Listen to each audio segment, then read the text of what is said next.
Hey everybody, it's ShadowStar here, and it is finally time for a brand new Doctor Who review. This time it's, boom, the latest Doctor Who episode, and I think a lot of us can agree, myself included, this was a great episode. Last episode was lots of fun, and this episode, well, this is what we've been needing. This was a Doctor Who episode we've been needing.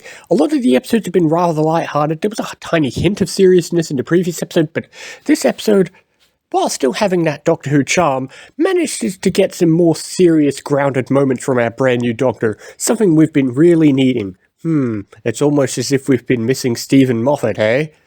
But anyway, let's get into the episode at hand, and this episode pretty much takes place in almost one scene. Well, not one scene literally, but it's pretty much a one long stretch of him standing on a landmine. Because, okay, we're introduced to a battlefield, there's people fighting, this guy dies, the ambulance kills him for the most basic of reasons, and then the episode begins. The Doctor walks around, steps on a landmine, and that's when our incident begins. You know, it starts, the tension of the Doctor's on a landmine, the tension of he needs to get Ruby to help him. Suddenly he's extremely serious because he knows this is actually serious with Ruby, something could go wrong. You get some really good serious acting from the Doctor. Then we're introduced to the other characters and, why it all goes wrong, and that's when this really starts to remind me of a few other episodes. The faulty AI kind of reminds me a little bit of Smile, especially near the end when the ambulance robots all gang up on him. And then also, obviously, it reminds me a lot of Oxygen, the whole going against capitalism and you're expendable and we're just fighting a system. And then also, it reminds me a bit of the Doctor's daughter in the sense of there's the revelation of, we're not even fighting a war. In that one, it was a war that'd been really short, whereas here, it's a war with no actual enemy. We've been sent out. It's our own landmines. It's a war against no one. And, of course, Moffat brings back something he also had in his old days, religious armies. The Anglican armies that we'd seen before. So, we're bringing back everything. And that's what I love. Moffat's brought back everything for his basically one and only episode. I know he's in the Christmas episode too, but still. Anyway, yes. But, Moffat's bringing back everything, and I love it. And I love that, like all the times before, he's not afraid to take shots at, say, religion. The ambulance robots constantly say things like thoughts and prayers, and people say, we have our faith, and the Doctor's like, what is faith? Faith is nothing, and so on. But I love how the Doctor also loves to throw in these random poetic lines, like, everywhere is a beach if you wait long enough. It's just so quintessential Moffat. God, I missed him so much. It's hard to talk about this episode because it really feels like everything was all in one scene. Then there's a moment where the ambulance starts to go after the Doctor, and they're like, okay, we need combat, so Ruby starts to go out and shoot, but then this other guy shows up and shoots Ruby, and it's this really dramatic moment once again.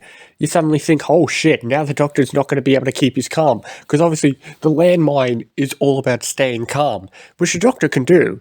You got to remember, the Doctor does all of this while staying calm on a landmine, but then it's just, let's keep throwing things.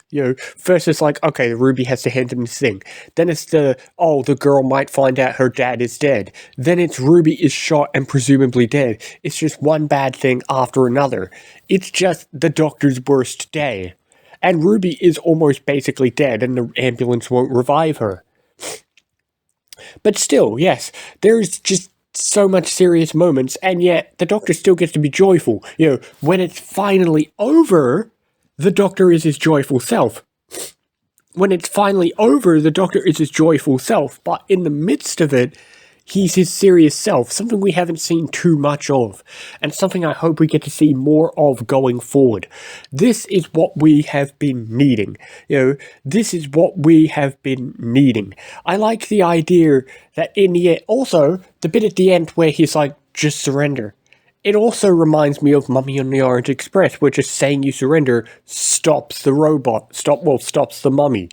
So, all this once again, and obviously we still have that ongoing theme of Snow when Ruby's almost dead. Also, this is Ruby's first planet, which brings into question something. It brings into question Has it been a time skip, or was it just bad dialogue? In the previous episode, Ruby goes back to 2024, but shouldn't she be going back to Christmas? Now, I know in episode 1, there was a moment at the end where she goes home. Did she go home and stay home for like half a year and then he picked her up again? Or was this massive time skip? But if there's a massive time skip and they've been having adventures, how is it that this is her first alien planet? I don't know. It's been a bit odd. There's been people criticizing that, and I can agree that doesn't make sense, and I thought that in the previous episode. But yeah, still, when we see it's her first planet and we see the view, it is a spectacular view. So, this episode had lots. Serious Doctor moments, some lightheartedness at the end when it's all done. Really good dialogue from all the characters. There are moments that definitely feel like Moffat, for better or worse, but honestly, this is what we've been needing. Some people didn't like the previous episodes. They didn't like Space Babies, and I didn't like it that much either. Some people really didn't like Devil's Court. I loved it, but other people don't because they don't like music, and I guess some people just hate the concept of fun. But this was a serious episode. This is the one I've been waiting for. I mean, I enjoyed the previous ones, but this is the one I'm waiting for because I knew to look at people and say, hey, if you didn't like the previous two, like this one. And if you don't like all of them, maybe you're not ready for the show. I think by this point, if you've not enjoyed a single episode, something's wrong. I think by this point, you should have enjoyed at least one of them, and this is probably the one that would have sold you on the show. Sold you on this Doctor. I never had a dislike for this Doctor, but this is the one where I go, aha, now we got our serious moment. We had our fun, bouncy Doctor, because he's extremely bouncy, but now we got some serious moments, and that's what we've been needing. Anyway, I thoroughly enjoyed this episode. I have no idea what happens next episode. I haven't looked at any trailers or pictures or much, so I don't know what happens next episode. I don't know if we have the guest writer or anything, but we're 3 episodes into an 8-episode season, and it's going to be fun. I'm looking forward to it, and I've enjoyed it all so far. I'm really enjoying this Doctor now, and I'm really enjoying Ruby. Ruby had some good moments too. That moment where that moment where she's going to hand him the thing and the Doctor's like, I forbid it, and she's like, good luck with that. It gave me Clara vibes, which to be fair, Ruby's always felt like Clara to me, so sticking her with Moffat as a writer. But still, I'm enjoying Ruby now. I'm warming up to it. I feel like, yes, we've got our characters, we've got our team. This is Doctor Who, let the good times roll. Anyway, I will see you next week for more Doctor Who reviews and other things as well. See you next time, guys.